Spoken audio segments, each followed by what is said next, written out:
Udah kedengaran suaranya kan? Dengaran, Bang? Nah, oke. Lama tegar ya. Udah Lewat. mulai aja sana ya, teman-teman ya. Insya Allah bentar lagi saja. Oke. Udah Kita konfirmasi. mulai aja. Bismillahirrahmanirrahim. Assalamualaikum warahmatullahi wabarakatuh. Waalaikumsalam warahmatullahi wabarakatuh. Alhamdulillah nahmaduhu wa nasta'inuhu wa nastaghfiruh wa na'udzu billahi min sayyiati a'malina may yahdihillahu fala mudilla lahu wa man yudlil fala hadiya lahu. Asyhadu an la ilaha illallah wahdahu la syarika lahu. Lahul mulk lahul hamdu yuhyi wa yumiitu wa huwa ala kulli syai'in qadir. A'udzu billahi minasyaitonir rajim. Bismillahirrahmanirrahim. Alhamdulillah, puji dan syukur Allah Subhanahu wa taala atas nikmatnya kita diberikan kesempatan untuk bertemu lagi, berjumpa ya di Ahad sore ya, insyaallah yang dirahmatin Allah, yang insyaallah di bulan terbaik, bulan penuh berkah, bulan penuh ampunan, bulan penuh berbagai macam pahala gitu ya, yang dilipat gandakan oleh Allah Subhanahu wa taala. Semoga Allah memberikan kita kesehatan, mengistiqomahkan kita dalam iman dan Islam insyaallah. Alhamdulillah, terima kasih teman-teman, ada Sandi, ada Rahmat Nahdoyin, ada Citra, ada Abu, Tegar, Idris, Ari, hebat ya, Kak Adi, gitu ya, Adi, Gilang, insya Allah sudah berkumpul, walaupun mungkin belum kumpul semua, tapi mudah-mudahan kumpulnya teman-teman semua, walaupun masih belum banyak gitu ya, kalau nggak dari esensi pertemuan kita. Insya Allah sama-sama kita awali pertemuan dengan lafaz basmalah. Bismillahirrahmanirrahim. Bismillahirrahmanirrahim. Selamat Nabi Allahumma shalli ala Muhammad wa Muhammad. Dan insya Allah mungkin selanjutnya kita berikan kesempatan buat Tegar ya untuk tauhid Rabbani untuk tilawah. Mungkin silakan Om Tegar. Baik, terima kasih Akhipul. Anda langsung mulai ya.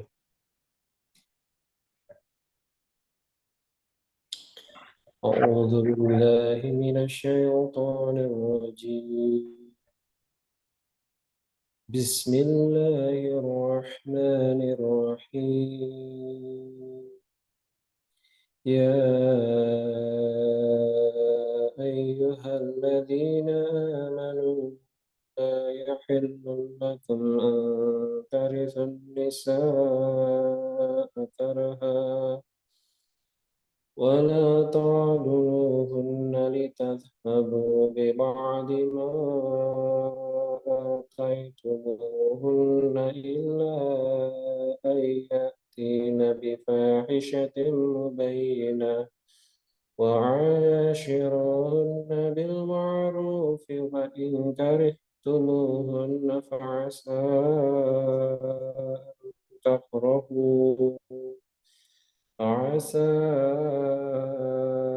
أن تكرهوا شيئا ويجعل الله فيه خيرا كثيرا وإن أردتم استبدال زوج مكان زوج وآتيتم إحداهن قنطارا فلا تأخذوا منه شيئا أتأخذونه بهتانا وإثما مبينا وكيف تأخذونه وقد أفضى بعضكم إلى بعض وأخذن منكم ميثاقا غليظا ولا تنكحوا ما نكح آباؤكم من النساء إلا ما قد سلف إنه كان فاحشة ومقتا وساء سبيلا حرمت عليكم أمهاتكم وبناتكم وأخواتكم وعماتكم وخالاتكم وبنات الأخ وبنات الأخت وأمهاتكم وأمهاتكم اللاتي أرضعنكم وأخواتكم من الرضاعة وأمهات نسائكم وربائبكم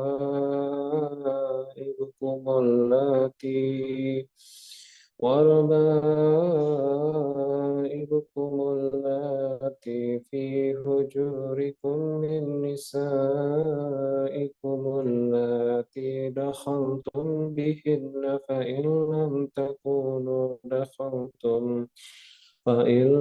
تكونوا دخلتم بهن فلا جناح عليكم وحلائل أبنائكم الذين من أصلابكم وأن تجمعوا بين الأختين إلا ما قد سلف إن الله كان غفورا رحيما صدق الله العظيم.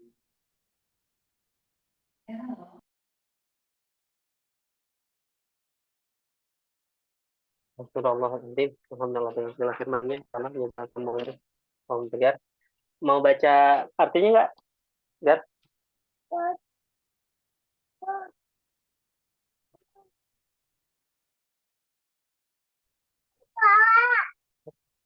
Afan ane lagi di jalan jadi agak terbatas ini. Oh, oke, siap, Yang lain siap. bisa. Oke. Oke, Masya Allah. Kalau tadi Tegar udah baca Al-Quran, Alhamdulillah. Mudah-mudahan Allah uh, mudah-mudahan menjadi penguat hati-hati kita, Insya Allah, karena buat untuk orang-orang yang beriman, ketika kita dibacakan ayat Quran, Insya Allah bergetar hatinya, bertambah iman, Insya Allah. Alhamdulillah hari ini kita buka puasa online ya, kalau kata Andi, buka puasa online di tempat masing-masing, tetapi Insya Allah sambil mereguk ilmu juga, Insya Allah. Jadi mudah-mudahan nggak ngurangin esensi juga. Mungkin setelah ini kita juga bisa janjian gitu ya, kapan mau ketemuan untuk buka puasa offline-nya gitu, sehingga mungkin tahun ini juga ada kesempatan silaturahim langsung gitu, Insya Allah, dengan teman-teman semua. Alhamdulillah ini udah bentar lagi yang hadir, dan alhamdulillah saat seminar hadir juga Insya Allah udah datang, sudah hadir di Zoom kita. Jazakumullah khair Ustaz atas kehadirannya. Alhamdulillah udah bisa silaturahim lagi dengan Ustaz Renan gitu ya. Setelah sekian lama mungkin kita udah lama nggak ini ya Ustaz, nggak apa namanya kajian gitu ya. Dan Ustaz Renan diberikan kesehatan dan keluarga Insya Allah.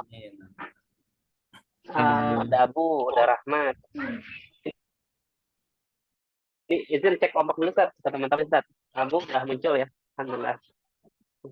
Saya kira Afgan, ternyata Abu. Rahmat mana Mat? Hadir. Oh hadir. Sambil goes Mat? Enggak. Biasa sambil puasa aja nih mah. Mat, buka di mana, Mat? Hah? Udah buka dia. Tuh kan udah buka kan tuh, megang rokok tuh. Buka di mana? Gue samperin nih. Di Laladon nih, Pagentongan nih. Nah, sini rumah. Pagentongan mulu pengajiannya. Mat, udah Mat. Jangan sambil ngerokok Mat. Iya nih. Tangan Nanggung. kanan lu tuh, megang rokok. Matiin dulu Mat. Iya nanggung. Idris lagi di Bogor tuh Mat. Bukan rokok ini ganja. Oh Jangan ganja. gitu dong. Alhamdulillah. Tadi udah bener handphonenya ya, jadi udah bisa muncul. Habis belum minyak tuh jadi gemuk tadi.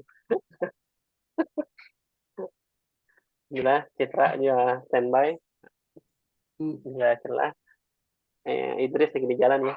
Bot, hari on nggak Bot? Oke Bot.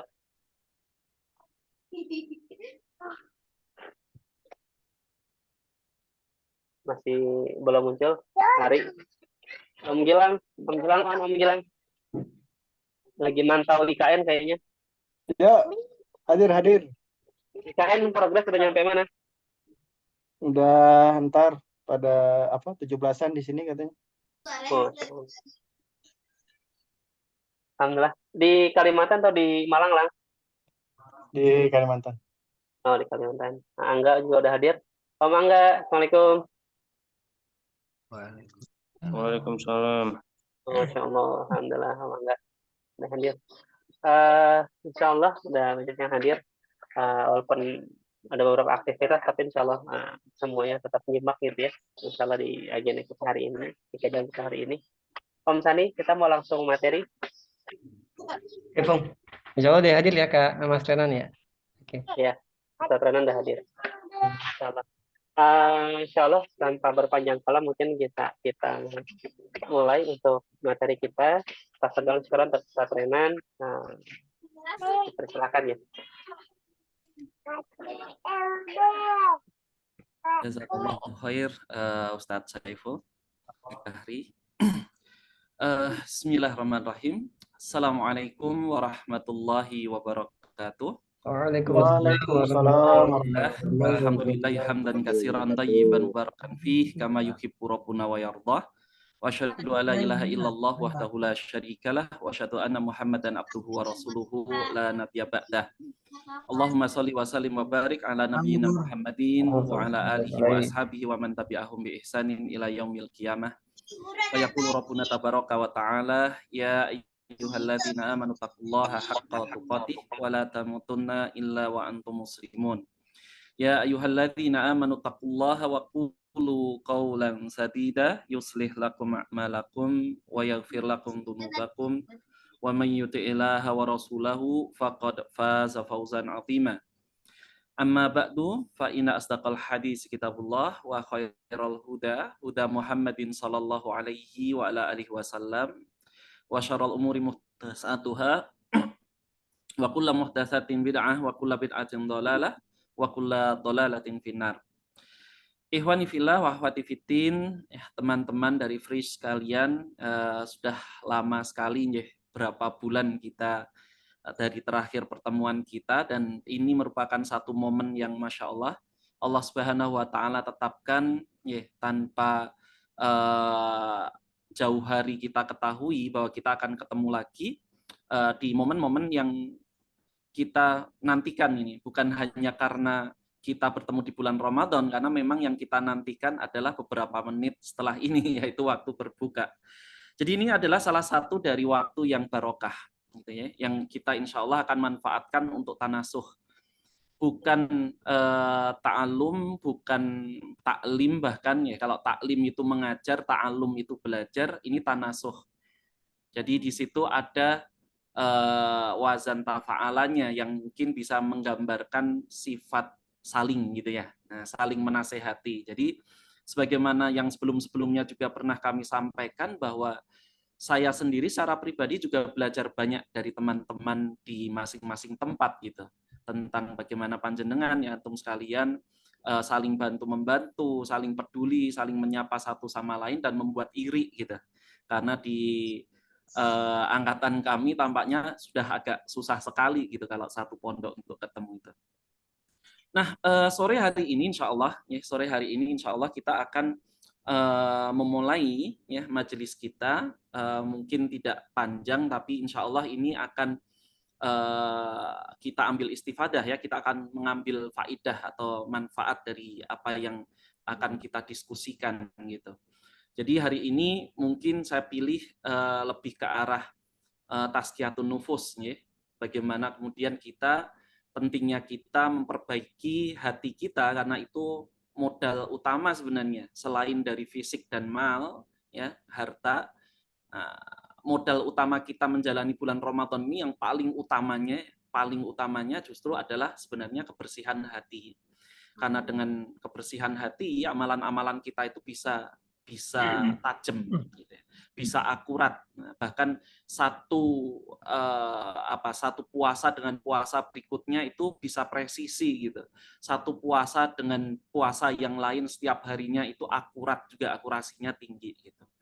Saya mulai dengan mungkin curhat sedikitnya. Ini ada kasus gitu. Dan saya mohon maaf kalau mungkin gambar saya kurang begitu jelas karena ini menggunakan kamera yang ada di laptop ya, dengan kualitas yang mungkin masih agak kentang-kentang dikit. Tapi semoga bisa terdengar jelas gitu lewat suaranya kalaupun tidak gambarnya. Saya ingin menceritakan sedikit ini tentang pengalaman yang mungkin teman-teman sekalian juga pernah mengalami sejenis dengan ini, tapi dengan model yang sedikit berbeda atau versi yang berbeda. Jadi di salah satu daurah atau salah satu pengajian atau kajian yang diadakan di pondok kami pada waktu itu, yang itu merupakan budaya atau kebiasaan ya adat kami untuk memulai tahun ajaran yang baru, maka di hadapan santri ada seorang ustadz yang menyampaikan bahwasanya jangan sampai orang-orang yang mereka itu belajar ilmu agama, mereka tersibukkan dengan ilmu-ilmu dunia. Kenapa? Nah, alasannya sebenarnya ini mudah untuk kita tebak, karena alasan ini klasik. Yang disampaikan adalah bahwa ilmu dunia, matematika, fisika, ya, sastra, itu tidak akan ditanyakan oleh Allah di akhirat. Kan gitu ya, tidak ditanyakan oleh Allah di akhirat. Jadi jangan kalian itu terlalu fokus atau memperberat diri dengan ilmu-ilmu yang semacam itu. Seperti itu. Akan tetapi fokuslah pada ilmu-ilmu yang dia mempelajari akidah. Nah, yang ingin saya ajak teman-teman untuk menyoroti, ya, justru ketika kita melihat dari sudut pandang yang berbeda, karena ketika saya mendengar sendiri ya kalimat itu dinyatakan atau diutarakan oleh sebagian asatidz, dan saya yakin sekali ada banyak di antara kita atau mungkin teman-teman kita ketika di kampus dulu mulai kenal ngaji, mulai kenal giroh Islamnya mulai tinggi, dia mungkin mulai berpikir, sebenarnya saya salah jurusan atau enggak sih? Atau untuk apa sih saya belajar ini semua? Kalau hanya untuk mencari dunia, ini kok membuang waktu sekali. Sementara hal-hal yang ada di akhirat itu kemudian dilalaikan. Nah, kita coba melihat di sudut pandang yang lain, ya, sudut pandang yang berbeda. Bahwa jangan-jangan ini justru alasan utama atau pandangan ini adalah alasan utama kenapa kaum muslimin sampai hari ini kita belum berhasil menjadi khalifatullah fil ard.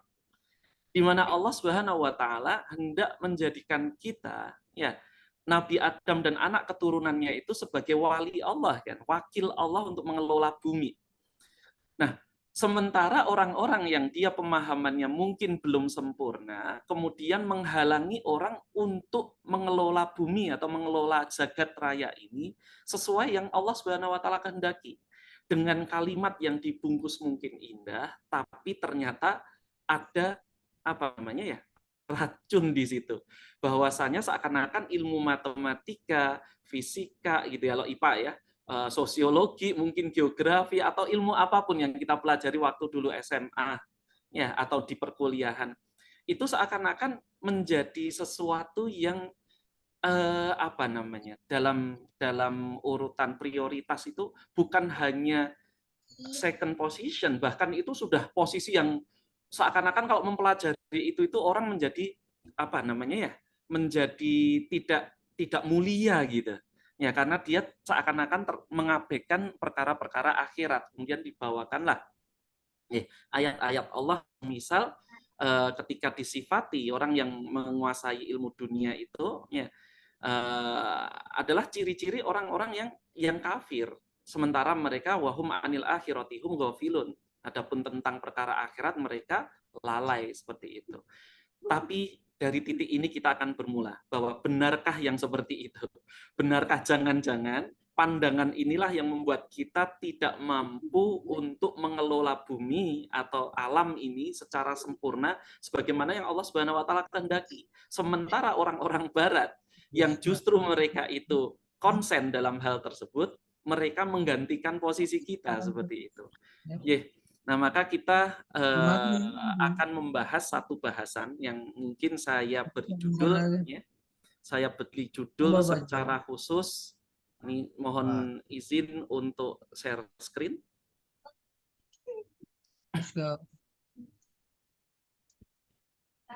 Saya beri judul secara khusus istifadah bisunnatillah. Istifadah itu maksudnya adalah mengambil faidah, mencari faidah, mencari pelajaran. Gitu ya. Bisunnatillah dari sunnah-sunnah Allah. Dari sunnah-sunnah Allah atau ketetapan Allah Subhanahu wa taala. Nah, ikhwani fillah rahimani wa rahimakumullah. Ya, Allah Subhanahu wa taala telah menciptakan dunia ini, ya, telah menciptakan segala sesuatu selain Allah itu adalah makhluknya. Jadi prinsipnya atau rumusannya Allah Al-Khaliq. Maka selain Allah adalah Al-Makhluk. Segala sesuatu termasuk waktu. Maka ketika Allah Subhanahu wa taala ya menyifati atau bersumpah dengan waktu, itu seperti Allah bersumpah dengan makhluknya yang lain, dan itu hak khusus yang dimiliki oleh Allah Subhanahu wa taala, wal asri misalnya. Ya kan? Nah, Allah Subhanahu wa taala menciptakan alam semesta ini, segala sesuatu selain dirinya, itu semua dengan keteraturan dan dengan akurasi yang sangat tinggi. Ya, yang sangat tinggi. Sampai-sampai kalau panjenengan di antara kita tahu bahwasanya jika mungkin ya jarak bumi dengan matahari aja dengan keakuratan tertentu kan. Dimana kalau kemudian gravitasi itu berkurang atau lebih tinggi dari apa yang sudah ada sekarang, maka mungkin bumi akan mendekat ke arah matahari dan hancur atau melepas dari sistem tata surya dan kehilangan kemampuan untuk menopang kehidupan kan gitu ya, itu contohnya nih. Nah, itulah mengapa Allah Subhanahu wa taala berfirman menyifati hal tersebut, contohnya dalam surat Al-Mulk. Mataro fi khalqir rahmani min tafawud. Mataro, tidak akan kamu lihat fi khalqir rahman, dari ciptaan-ciptaannya Ar-Rahman, yakni ciptaan Allah itu min tafawud. Sesuatu yang dia tidak seimbang, sesuatu yang dia retak, sesuatu yang dia itu cacat, nggak akan ketemu. Nggak ada kecacatan dalam hal itu. Kecacatan itu ada pada sudut pandang manusia yang membandingkan dengan sesuatu yang lebih banyak. Ya, bahkan di tubuh manusia, ketika kemudian manusia ada yang memiliki satu tangan misalnya ya, kita katakan cacat. Padahal Allah Subhanahu wa taala menetapkan sesuatu itu matara fi khalqir rahmani min tafawud. Tidak ada yang cacat. Kecacatan atau kekurangan itu sudut pandangnya adalah dilihat ketika dia mengalami kerugian dibanding manusia yang lain. Padahal di sisi Allah Subhanahu wa taala dia memiliki keuntungan karena kesabarannya itu menyebabkan dia lebih mudah masuk ke surga misalnya. Kan gitu ya. Jadi sudut pandang kita lah yang kemudian menyebabkan itu menjadi seakan-akan mengingkari kesempurnaan ciptaan Allah Subhanahu wa taala. Seperti itu. Dan begitu juga ketika Allah Subhanahu wa taala ya berfirman innakulla syai'in khalaqnahu biqadarin. Bahwa sungguhnya setiap segala sesuatu itu kami ciptakan dia dengan ukuran, ya biqadarin itu maksudnya dengan akurasi, dengan perhitungan gitu. Dan perhitungan Allah Subhanahu wa taala yang dengannya kemudian diturunkanlah ilmu-ilmu yang kita pelajari sekarang gitu.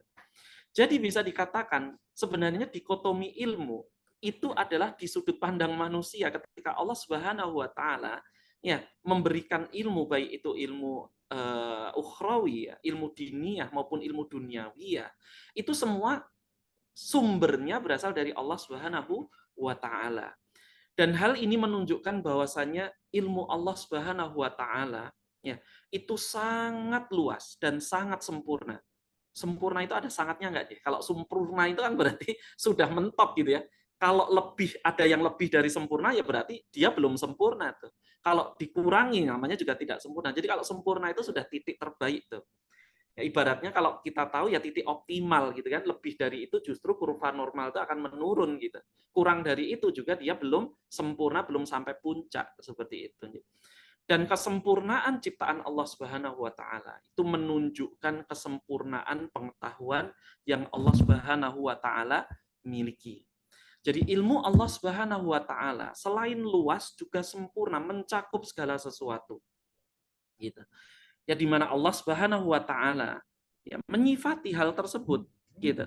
Allah Subhanahu wa taala berfirman, "Huwallazi khalaqalakum ma fil ardi jami'an, tsumma stawa ila sama." Dialah Allah yang menciptakan untuk kalian, wahai manusia, apa-apa yang ada di bumi, jami'an keseluruhannya. Sumastawa ilas sama. Kemudian Allah Subhanahu wa taala beristiwa di atas langit. Fasawwahunna sab'a samawat, ya. Kemudian Allah Subhanahu wa taala menjadikan langit itu menjadi 7. Wa huwa bikulli syai'in alim, dan dia maha mengetahui terhadap segala sesuatu. Bikulli syai'. Bikulli syai' itu mengandung bahwa pengetahuan Allah Subhanahu wa taala mengandung atau mencapai ya segala sesuatu yang telah terjadi.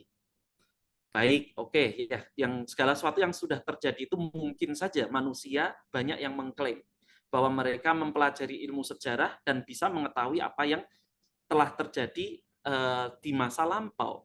Yang sebenarnya kan sejarah pun tidak belajar atau tidak mempelajari tentang itu ya. Sejarah itu adalah mempelajari tentang bagaimana kejadian di masa lampau itu dituturkan kan sebenarnya. Bukan tentang kejadiannya, karena kita nggak pernah tahu kejadiannya. Ya, kita hanya tahu bagaimana kejadian di masa lampau itu dituturkan gitu oleh sumber sejarah. Kemudian Allah Subhanahu wa taala mengetahui segala yang sedang terjadi. Mungkin saja lebih banyak lagi manusia yang kemampuan atau pengetahuan kolektifnya kemudian mengaku gitu bahwa mereka mengetahui apapun yang sedang terjadi. Apalagi sekarang ya AI yang kemudian lebih pintar dari kemampuan kolektif manusia misalnya ya setidaknya menuju ke arah sana, bisa mengklaim gitu bahwa itu mengetahui segala yang telah terjadi dan sedang terjadi mungkin gitu ya. Tapi bagaimana dengan segala sesuatu yang belum terjadi, yang sifatnya prediktif kan berarti ya. Allah Subhanahu wa taala mengetahui segala sesuatu yang belum terjadi. Yang tidak mungkin ada manusia yang tahu kecuali hanya peluang. Karena segala sesuatu yang belum terjadi dalam statistik itu hanya berupa angka. Sampai kemudian setelah terjadi baru angkanya menjadi 1 atau pasti gitu kan ya.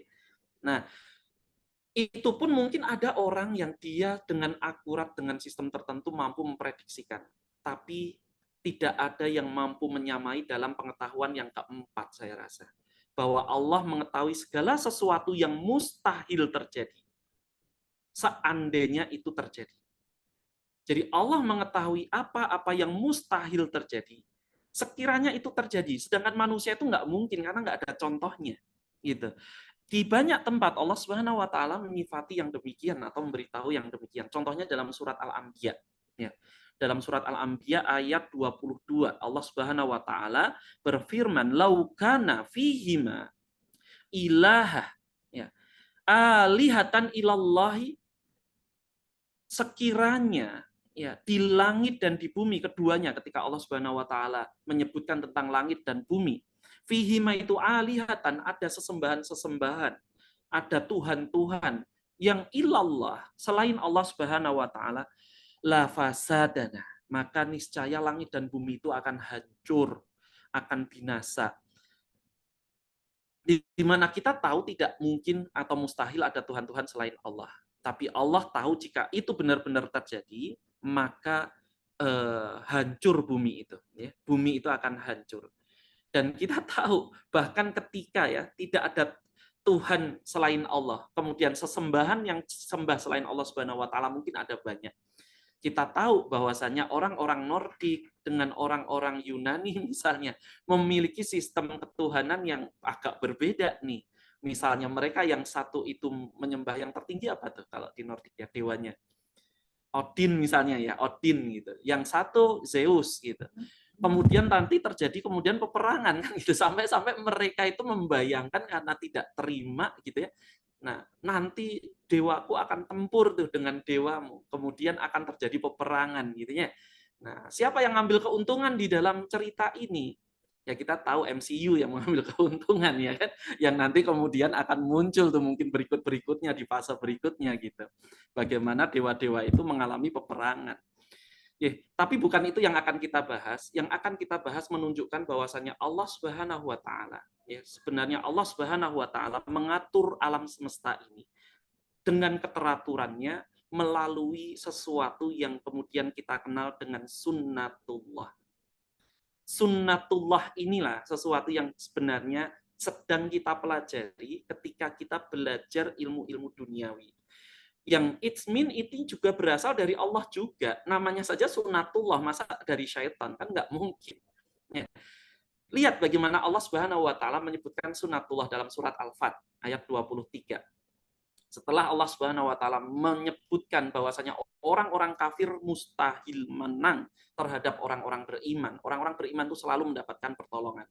Maka Allah Subhanahu wa taala menyebutkan sunnatullahillati qad khalat min qabl. Ini sebagai sunnatullah yang itu sudah ditetapkan sejak lama, sejak jauh hari. Ya, sejak sebelumnya. Walan tajidah li sunnatillahi tabdila. Dan tidak akan kamu dapati perubahan terhadap sunatullah. Jadi kalau sesuatu itu sudah menjadi ketetapan Allah, sunatullah, maka tidak akan pernah berubah itu di alam semesta ini. Tapi pada kondisi-kondisi tertentu, mungkin Allah Subhanahu wa taala menjadikan sunatullah ini agak berubah sedikit demi kepentingan ya yang Allah Subhanahu wa taala kehendaki, yang itu kemudian kita sebut sebagai mukjizat. Contohnya misalnya banyak ya, di mana kemudian kecepatan seperti apapun, misalnya katakanlah manusia itu sunatullah mungkin ya tidak pernah bisa mencapai kecepatan cahaya tuh, sehingga kemudian bisa keluar dari jarak yang ada antara bumi dengan langit. Sudah sunatullah kita nggak mampu untuk mengalami seperti itu misalnya ya. Siapa yang mengatakan itu? Yang mengatakan ini adalah ahli-ahli fisika. Tapi lihat bagaimana Allah Subhanahu wa taala menjadikan Isra Mi'raj. Nabi SAW dimi'rajkan tuh dari bumi gitu ya ke langit gitu. Dengan kecepatan yang mungkin di luar nalar kita. Kan gitu. Dan itu menyelisihi sunatullah. Tapi sunatullah nggak berubah. Hanya pada kondisi itu Allah Subhanahu wa taala mencabut sunatullah itu. Semoga bisa dipahami ya.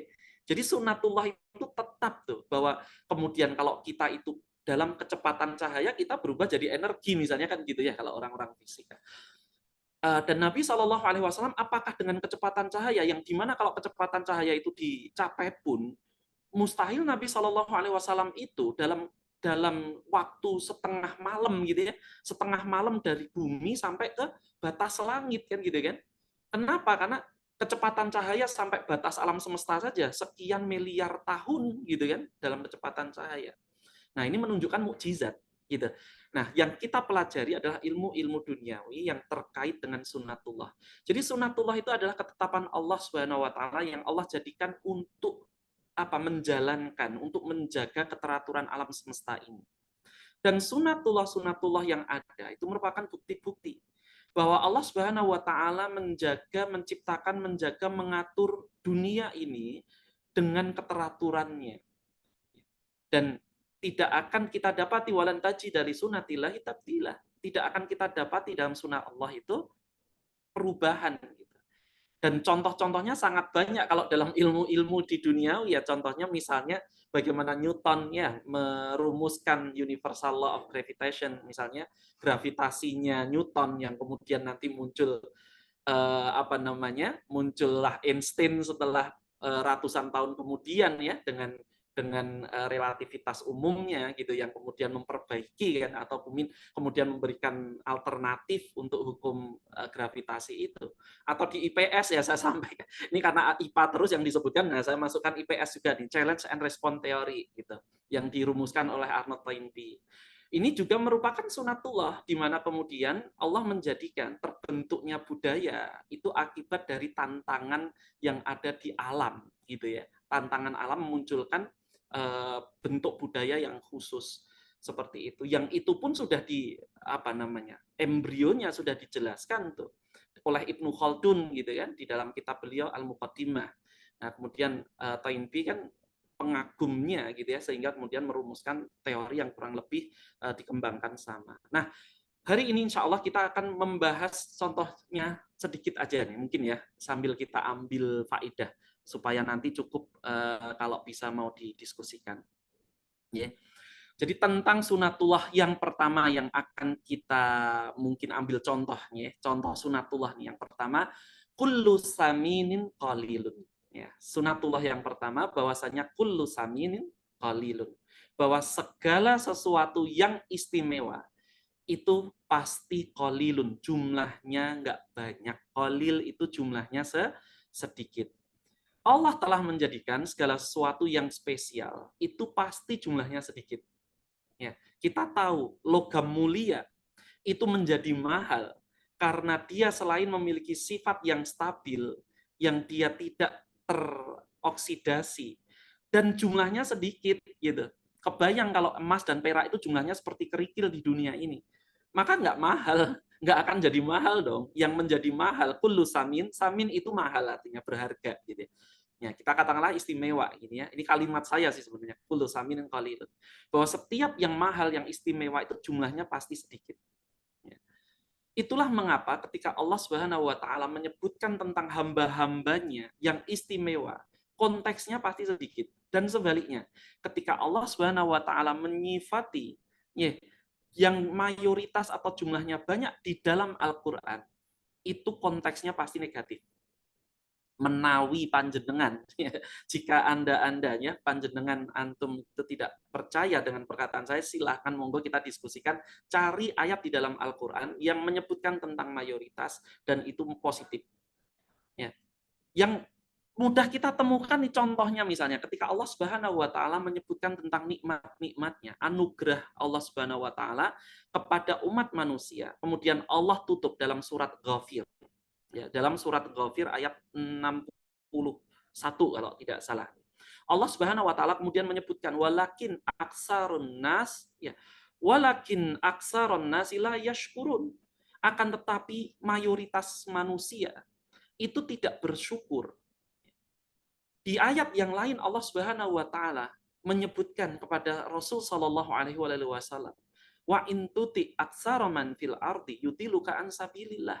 Sekiranya kamu Muhammad ya mengikuti kebanyakan atau mayoritas manusia dalam beragama, niscaya mereka akan menyesatkanmu dari jalan Allah. Di situ Allah Subhanahu wa taala menyebutkan mayoritas yang jumlahnya banyak. Yang jumlahnya banyak nggak istimewa. Ya, di sisi Allah maupun di pandangan manusia. Dan siapa coba kira-kira yang mengelola dunia ini atau alam ini sebagai khalifatullah dan menggunakan sunnah ini? Ternyata justru orang-orang barat. Kita tahu bahwasannya bagaimana para kapitalis misalnya, mereka ketika membuat produk, dibuatlah branding itu, ya branded, ya di branding dulu sedemikian rupa, diproduksi dengan jumlah yang sifatnya terbatas gitu. Yang dia limited edition dan harganya mahal kan. Harganya mahal itu karena apa? Limited edition.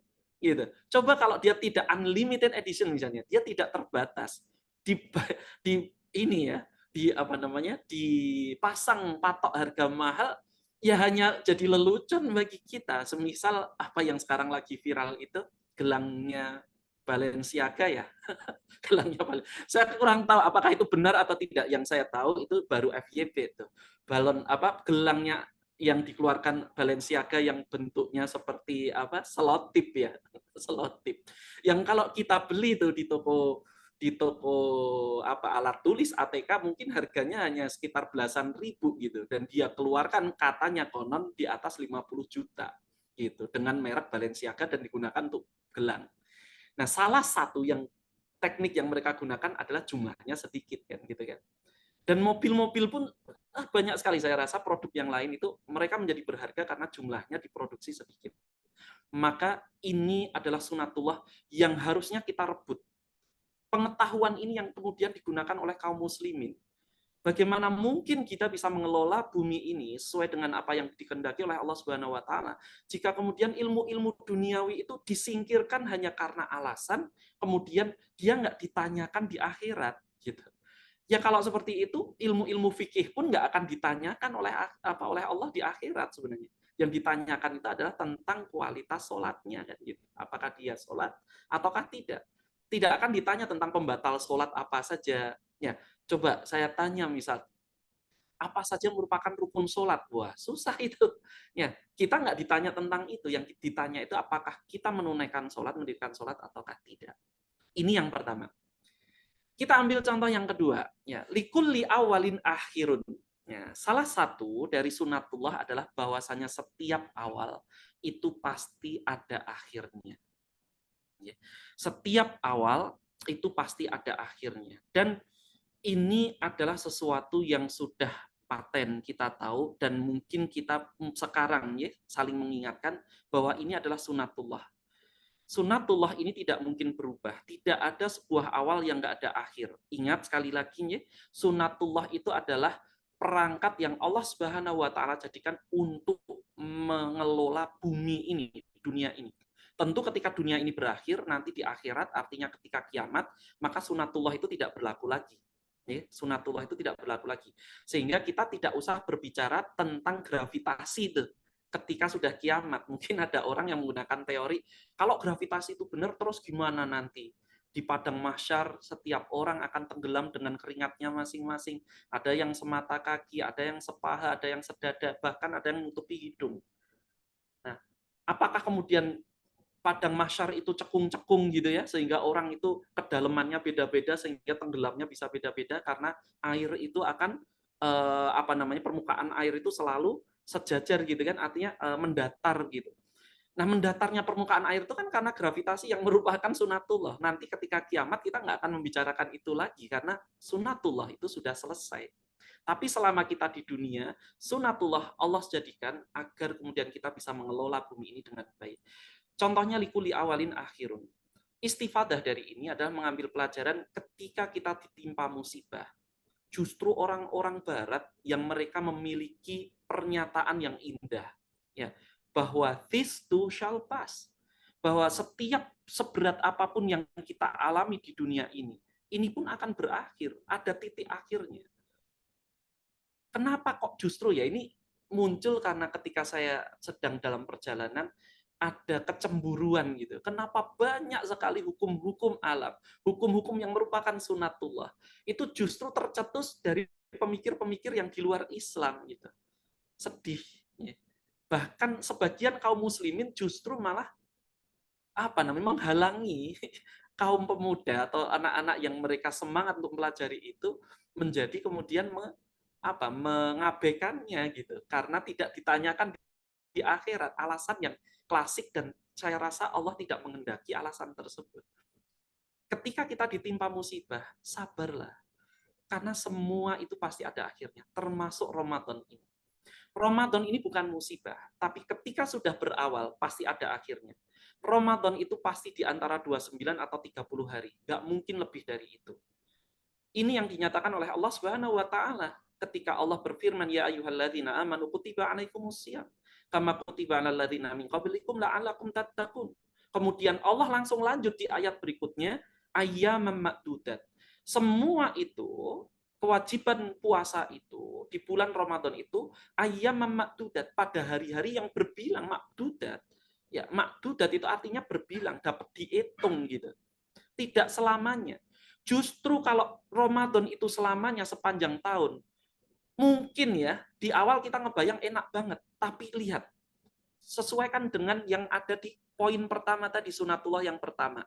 Bahwa kulu saminin qalilun. Justru jadi nggak berharga ketika Ramadan itu tidak terbatas jumlahnya. Ramadan itu berharga karena dia terbatas dan akan berakhir, maka hargailah. Hargailah dengan cara beramal. Kenapa? Karena likulli amalin jazaun. Ini juga sunatullah yang ketiga. Bahwa setiap perbuatan itu pasti ada balasannya. Kalau panjenengan mungkin belajar, ada yang kelas IPA yang masih ingat ya, hukum Newton 3, bahwa setiap kali ada aksi gaya yang diberikan, maka ada reaksi gaya balik yang besarannya sama ke arah yang berlawanan kan gitu. Nah, ini muncul dari ayat ini. Ini muncul dari sunatullah ini, likulli amalin jazaun, bahwa setiap perbuatan itu ada balasannya.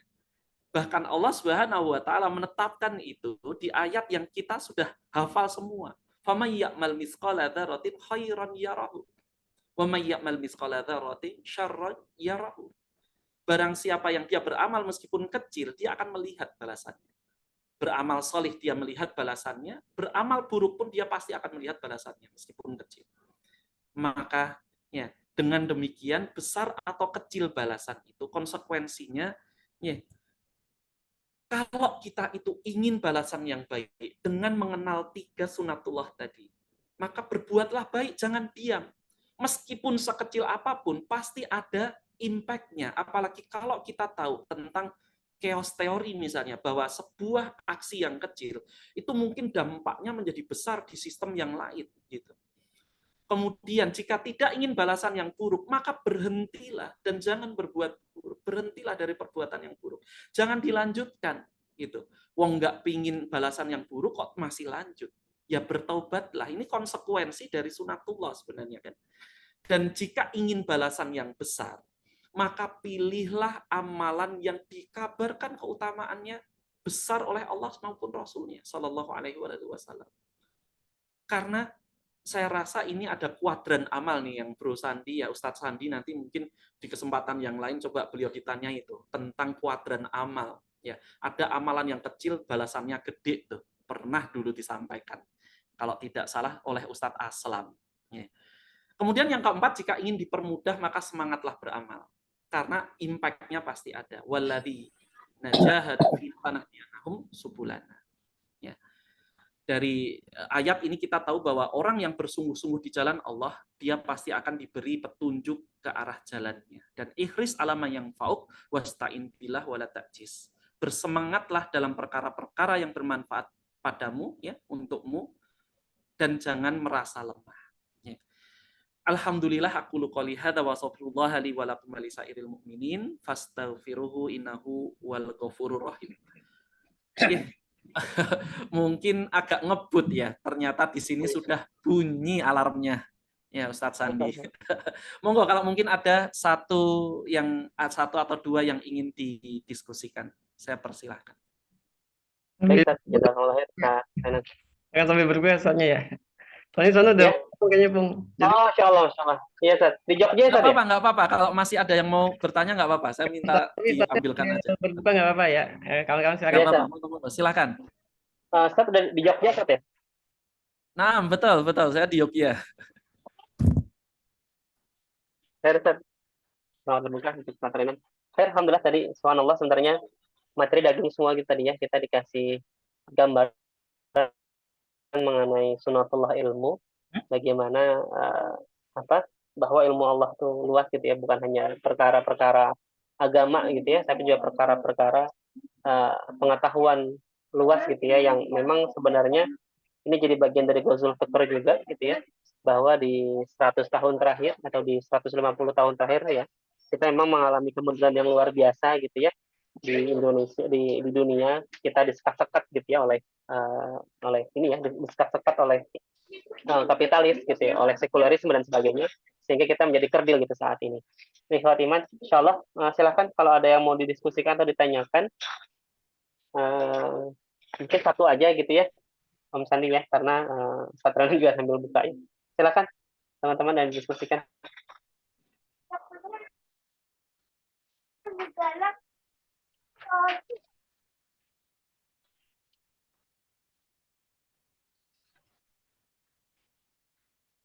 Oh, ada Raka juga, ada Raka, ada Ustadz Hadis, ada Dewi, ada Coach Hadi,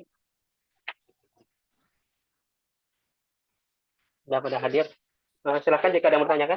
Om Sandi mungkin bertanyakan, Om. Assalamualaikum. Salam. Waalaikumsalam. Apa tadi? Izin bertanya. Oh, Tegar. Betul, Ger. Mungkin singkat aja karena Ustadz Ren sudah berbuka ya.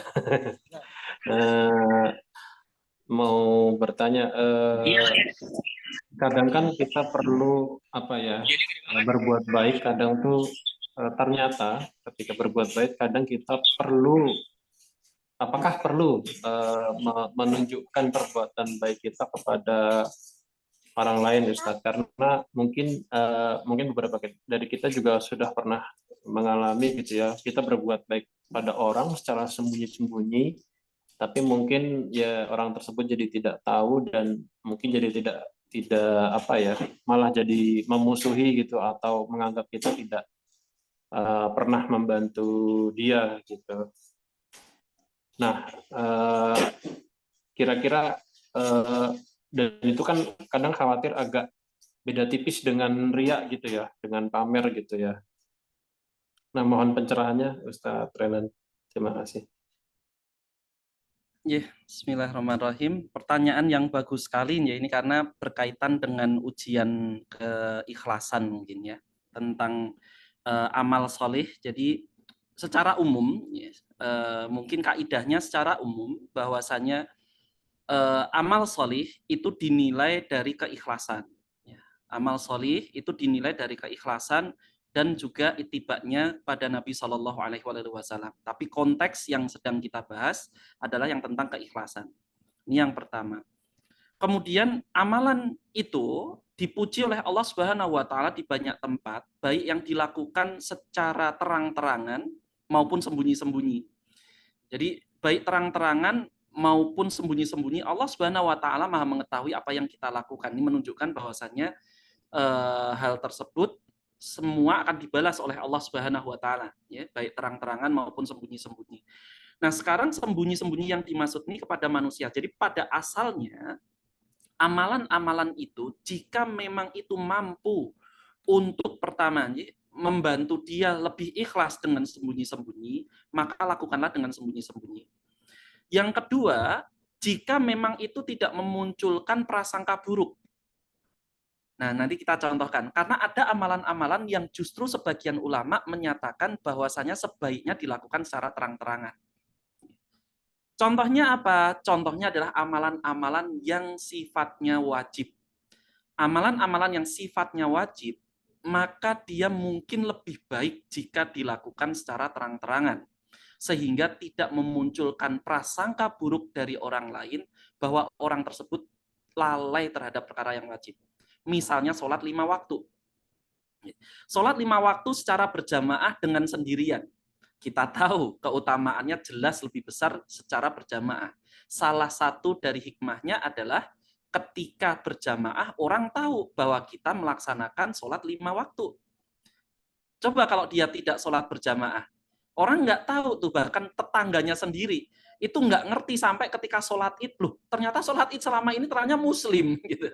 Ada kasus di perumahan itu, bahkan tetangga itu nggak tahu tetangganya itu muslim atau enggak, karena nggak pernah muncul tuh pengajian, nggak pernah muncul sholat Jumat, nggak pernah muncul. Begitu sholat id baru, oh ternyata muslim, masya Allah. Unik ini. Zakat itu jika perkaranya adalah wajib, zakatul fitr, karena zakat itu adalah sedekah wajibnya, maka lebih baik dilakukan secara terang-terangan. Kenapa? Karena di dalam dunia Islam, orang yang dia tidak membayar zakat, ya, maka dia justru dizakati.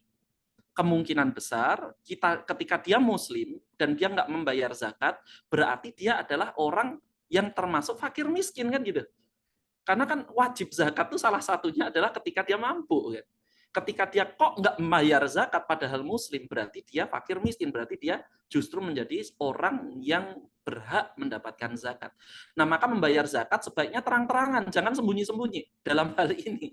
Gitu, sehingga tidak memunculkan prasangka bahwasanya oh kayaknya dia ternyata fakir miskin misalnya. Jadi ada hal-hal atau amalan-amalan yang justru ketika dia ditampakkan itu lebih baik. Adapun tentang keikhlasan atau tidak itu perkara hati. Wah, ya. Keikhlasan itu perkara hati. Ketika Nabi Shallallahu Alaihi Wasallam beliau berkata, ya beliau bersabda, at-taqwa hahuna, sambil menunjuk ke arah dada. Ketakwaan itu ada di dalam hati, ada di dalam dada, fi sadr. Maka orang lain itu tidak boleh atau tidak berhak untuk memberikan penilaian. Maka jangan pedulikan. Karena itu urusan kita dengan Allah Subhanahu wa Ta'ala. Mungkin itu jawaban yang bisa kami berikan. Jadi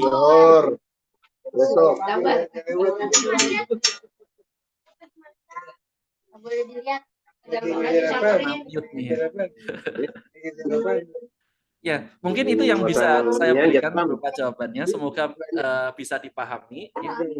Tidak selalu atau tidak mutlak bahwa amalan itu harus lebih baik atau harus terang-terangan lebih baik. Harus kita bedakan di mana kemudian pada asalnya sembunyi itu lebih melatih pada keikhlasan. Tapi pada kondisi tertentu, contohnya adalah amalan wajib, maka lebih baik dinyatakan atau ditunjukkan ke orang lain pertama untuk ngajari kepada orang lain dan memberitahukan bahwa kita sudah menunaikan kewajiban seperti itu. Dan amalan-amalan sunnah pada asalnya dia lebih baik sembunyi-sembunyi kecuali sebagaimana yang dilakukan oleh Bilal bin Abi Rabah maupun yang lain seperti Abu Bakar As-Siddiq yang kemudian pertama kali ya bersedekah di hadapan orang-orang sehingga Nabi Shallallahu Alaihi Wasallam menyaksikan orang yang lain ikut-ikutan sedekah sehingga Nabi bersabda man sana sunatan hasanatan falahu ajrun mislu ujur ya man tabi'ahu ila yaumil qiyamah. Barang siapa yang memulai kebaikan dia akan mendapatkan pahala yang orang-orang lain terinisiasi untuk melakukan kebaikan yang serupa sampai hari kiamat. Ya mungkin itu yang bisa saya sampaikan ya. Mohon maaf kalau mungkin ada yang kurang jelas atau kalimat yang menyinggung atau kurang pas gitu ya. Ini berasal dari kekhilafan kami pribadi. Mungkin saya kalau boleh undur diri ya. Semoga teman-teman Fris semakin solid ya. Solid. Udah nggak kampanye ya sekarang ya. Masya Allah. Makin solid dan makin membuat saya iri sehingga bisa saya ceritakan ke teman-teman alumni yang saya miliki juga. Ya, aku qouli hadza wa astaghfirullah li wa lakum wa lisairil mu'minin fastaghfiruhu innahu wal ghafurur rahim. Wassalamualaikum warahmatullahi wabarakatuh. Waalaikumsalam. Waalaikumsalam warahmatullahi Jazakumullah khair, wabarakatuh. Ustaz Renan, ilmunya. Semoga diberikan kesehatan, Ustaz, keluarga, Ustaz. Alhamdulillah rabbil alamin. Insyaallah tadi kita dapat materi yang luar biasa ya, walaupun singkat tapi padat dan ilmunya begitu banyak gitu ya yang kita dapatkan dalam waktu kurang dari 1 jam tadi. Alhamdulillah nih 10 kurang ya 6 menit lagi mungkin berbuka gitu ya. Insyaallah teman-teman mungkin sambil kita tutup dulu ya Om Sandi ya. Insyaallah pertemuan ini mungkin ditutup doa dulu oleh Sandi. Monggo. Bismillahirrahmanirrahim. Alhamdulillahirrahmanirrahim. Maliki yaumiddin. Iyyaka na'budu wa iyyaka nasta'in. Ihdinas siratal mustaqim. Siratal ladzina an'amta 'alaihim ghairil maghdubi 'alaihim waladdallin. Amin. Bismillahirrahmanirrahim. Qulillahumma malikal mulki tu'til mulka man tasha wa tanzi'ul mulka mimman tasha wa tu'izzu man tasha wa tudhillu man tasha biyadikal khair. Innaka ala kulli syai'in qadir. Tulijul laila fin nahari wa tulijun nahara fil lail wa tukhrijul hayya minal mayyiti wa tukhrijul mayyita minal hayy wa tarzuqu man tasha'u bighairi hisab. Allahumma innaka ta'lamu anna hadhil qulub qad ijtama'at ala mahbatik wa taqat ala ta'atik wa tawahadat ala da'watik wa ta'ahadat ala nusrati syariatik. Pamastik Allahumma rabbitataha wa dimuddaha wa diyasublaha wa amlaha binurikal ladzi la yakhbu wa ashraf suduraha bi fadir imani bik wa jamilil tawakkuli alaik wahya bi ma'rifatik wa mitha ala syahadati fi sabilik innaka ni'mal maula wa ni'man nasir. Rabbana taqabbal minna innaka antas samiul alim wa tub alaina innaka antat tawwabur rahim. Rabbana zalamna anfusana wa lam taghfir lana wa tarhamna lanakunanna minal khasirin. Rabbana atina min ladunka rahmatan wa hayyi lana min amrina rasyada. Rabbana la ilaha illa anta subhanaka inna kunna minadh dhalimin. Rabbana hab lana min azwajina wa dzurriyyatina qurrata a'yun waj'alna lil muttaqina imama. Rabbana hab lana minas sholihin. Allahumma ighfir lana wa li walidina warhamhum kama rabbawna shighara. Rabbana atina fid dunya hasanah wa fil akhirati hasanah wa qina adzabannar. Allahumma shalli wa sallim ala sayyidina Muhammadin al-fatih lima ughliq wal khatimi lima sabaqa nasiril haqqi bil haqqi wal hadi ila siratikal mustaqim wa ala alihi haqqa qadrihi wa miqdarihi al-azim. Subhana rabbika rabbil izzati amma yasifun wa salamun alal mursalin walhamdulillahi rabbil alamin. Assalamualaikum warahmatullahi wabarakatuh.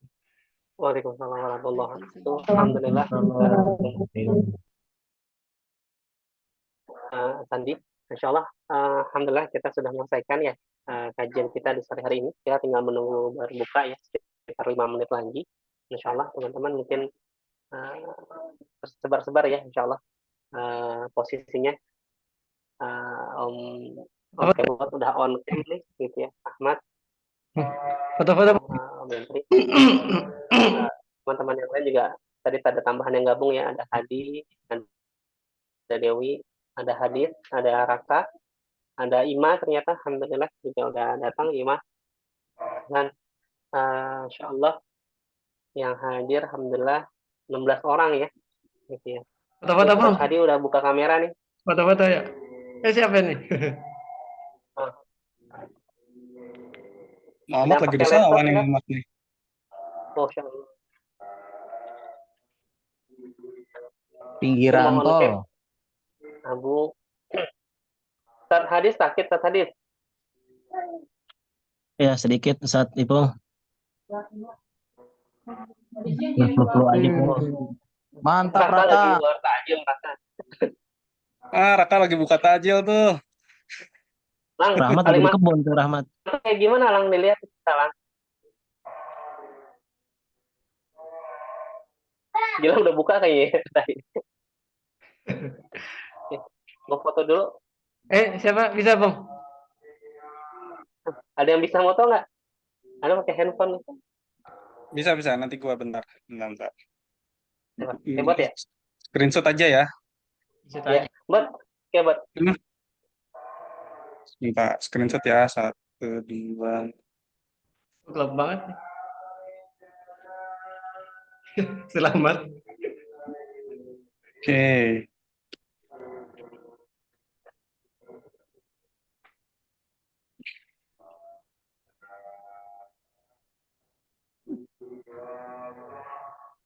Udah selesai belum? Udah sekali.